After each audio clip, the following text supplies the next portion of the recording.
Terima kasih atas sambutan yang sudah diberikan oleh Ibu Mami Presiden. Sambutan selanjutnya dari Ibu Ketua PKP Kabupaten Boyolali, Bapak Iswanto SPD Disen.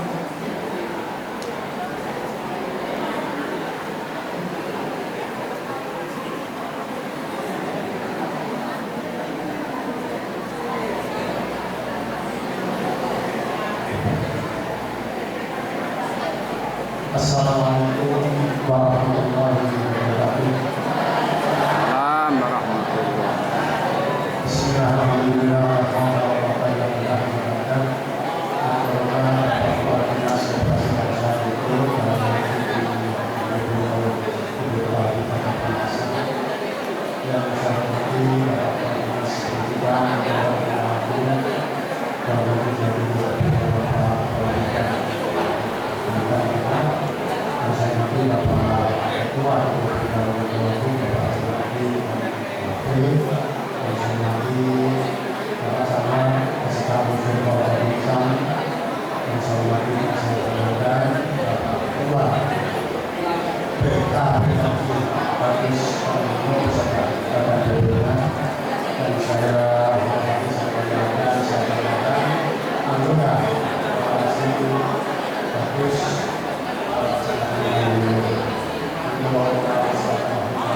Wah, hujan sehat luar biasa ini.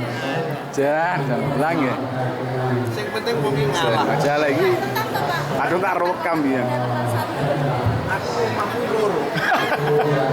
Ngomong ning boto tapi ning sodo jadi sing bener. Awan yang soto le bayangku aku ning boto. Ngono ya, Pak. Ngono dong. Awan yang soto. Ya suruh ya profil omah gambane. Pada pentingnya ya. Pada pentingnya ya.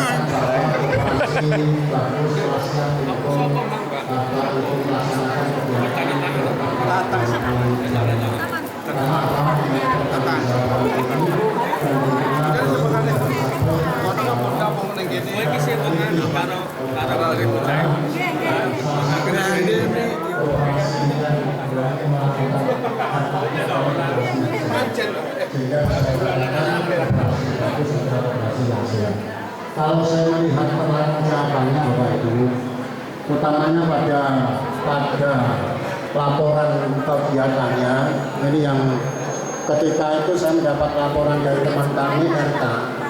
Ketika mengikuti RK, itu tuntutannya, pertanyaannya yang disampaikan kepada anggota adalah SHU naik dan lain sebagainya. Tetapi kalau saya baca pertanggung jawab dari pengurus ini antara piutang tahun 2023 dengan piutang tahun 2024 itu selisihnya tidak banyak.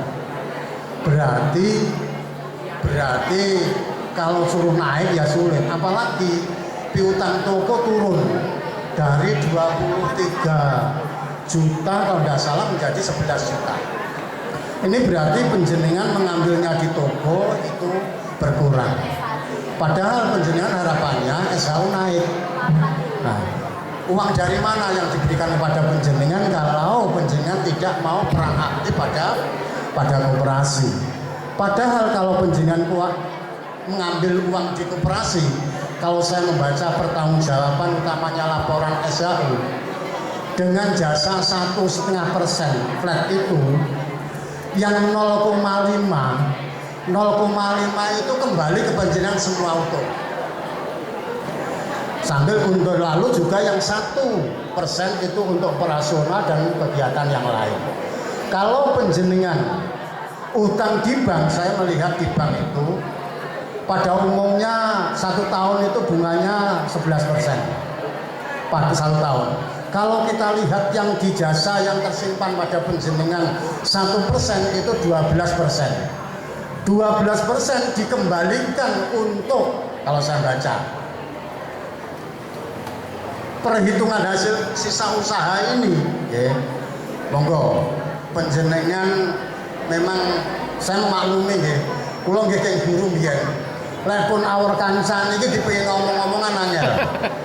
Wah. Pertemuan ngeten iki salah satu kesempatan untuk reuni. Reuni. Nggih napa nggih? Nggih. Monggo diterusnya omong-omongan. Dilanjut mawon mboten napa-napa. Sing penting mboten ganggu kancane. Ngantuk gugah lah. Nggih. Saya melihat perhitungan sisa hasil usaha ini kegunaannya sangat luar biasa. Kembali ke penjenengan itu luar biasa. Nggih. Nggih. Jadi kalau penjenengan utang ke bank 11% hanya selisih 1%. Apa ada yang kembali ke penjenengan? Tidak ada. Tidak ada. Bahkan arep nutup aja kena penalti. Lah di koperasi saya kira kalau nutup penaltinya mungkin hanya 1 bulan atau berapa gitu, karena kalau flat data apa itu jasa sudah dihitung satu tahun untuk SHU. Ya. Ini jadi 1 bulan ya. Sisa berbunga seperti itu. Untuk itu sekali lagi kalau penjenengan berharap SHU, uang sidang, apa itu bingkisan hari raya, lalu bingkisan RAT itu naik, tidak ada kata lain kecuali penjenengan harus mau pinjam lewat mana? Koperasi. Siapa yang setuju lewat koperasi angkat tangan? Setuju semuanya. Ya, ini yang kita harapkan itu. Dan koperasi kita sudah bisa melayani sampai 100 juta ya Pak ya, sampai 100 juta.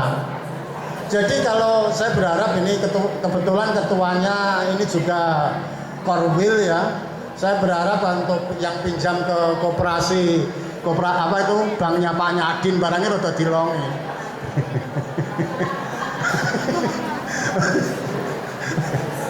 Nggak betul Pak Nyadin.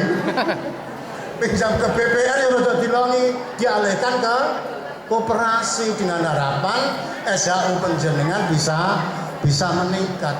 Penjenengan kulatur Pak untuk koperasi Tut Puri Handayani kemarin aja yang memperoleh jasa tertinggi itu bisa diperoleh 5.800.000 sekian. Sini tertinggi berapa? 5 juta sekian.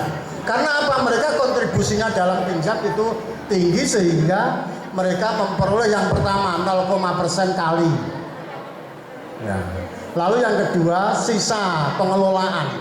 Kita sudah menggunakan laporan sisa pembiayaan Pak ya. Atau masih utuh seperti kemarin. Masih seperti kemarin ya.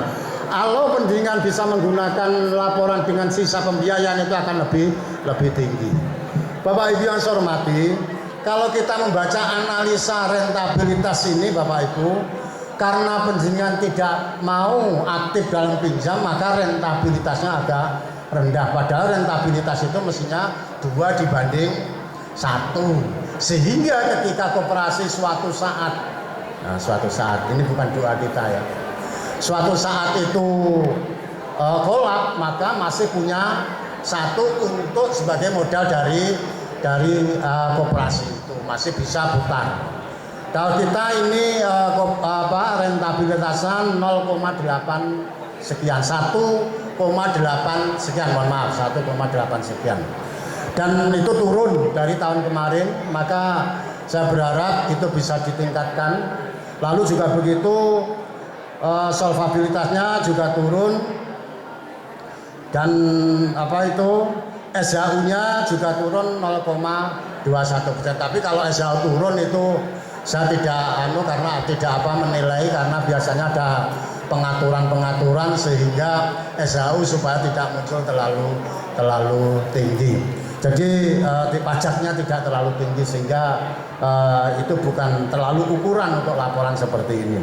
Kalau kita membaca laporannya ketika pada neraca lalu penggunaan dana-dana itu, sehingga kita tahu bahwa ini koperasi ini sehat dan tidak atau kurang sehat. Bapak Ibu yang saya hormati, sebelum saya akhiri apa yang saya sampaikan, nanti PKPRI akan memandu pemilihan BP yang sifatnya langsung, modelnya langsung, karena dalam pemilihan itu ada beberapa hal teknis pemilihannya. Kalau di sini sudah ada pra pemilihan, penjaringan, ada tinggal 3 calon yang dipilih, yang siap dipilih. Saya berharap mulai saat ini penjaringan berpikir dari ketiga calon yang sudah diangkat untuk menjadi BP definitif. Saya berharap penjaringan saat ini sudah mulai berpikir menetapkan siapa nanti yang akan saya pilih, lalu juga panitia akan menghitung siapa menjadi BP periode 2005-2027. Itu Bapak Ibu yang bisa kami sampaikan. Nanti saya kembali lagi ke sini untuk mengajak penjenengan pemilihan BP. Ada kurang lebihnya mohon maaf. Billahi taufiq wal hidayah. Wassalamualaikum warahmatullahi wabarakatuh.